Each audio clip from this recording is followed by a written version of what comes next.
Prije nekoliko godina promatrao sam svoj vrt dok su se posljednji listovi sušili na vjetru i počeo sam se pitati zašto uopće sijem rajčice u zatvorenom prostoru.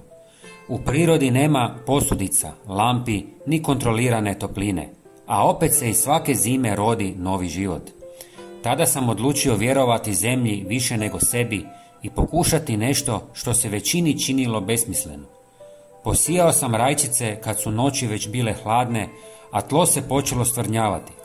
Ljudi su mi govorili da ništa neće niknuti, ali nisam mario. Htio sam vidjeti što će se dogoditi ako pustim prirodi da sama odluči. Tijekom zime izgledalo je kao da se ništa ne događa.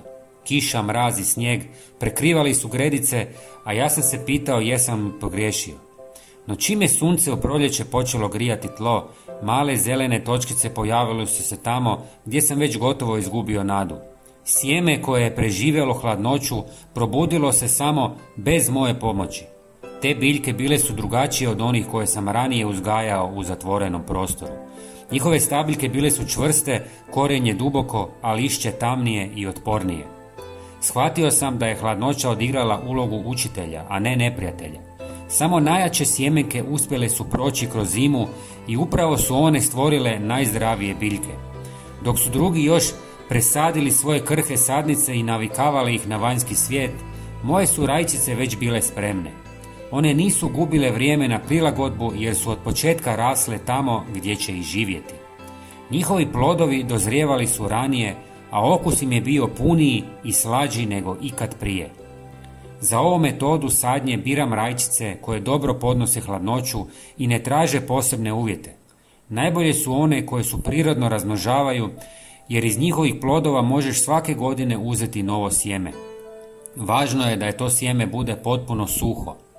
Takvo sjeme mirno spava u zemlji tijekom zime i probudi se tek kad postane dovoljno toplo. Ako bi se sjeme prije sadnje namočilo, moglo bi proklijati prerano i propasti kad se vrati mraz. Sadim ga na mjestima koja su sunčana i blago povišena, gdje se voda ne zadržava predugo. U jesen dodam malo komposta, lagano poravnam tlo i, kad stigne prvi mraz, posijem sjeme te ga pokrijem suhim lišćem ili slamom. Kad se proljeće ponovo probudi, maknem sloj zaštite i pustim tlo da se zagrije.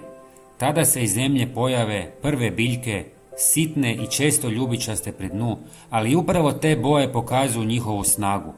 Iz njih se razviju grmovi koji su kasnije donesu obilje plodova. Često i ranije nego što sam očekivao. Ta iskustva su me naučila da priroda zna najbolje i da ponekad sve što trebamo učiniti je stati po strani i dopustiti joj da pokaže svoju mudrost.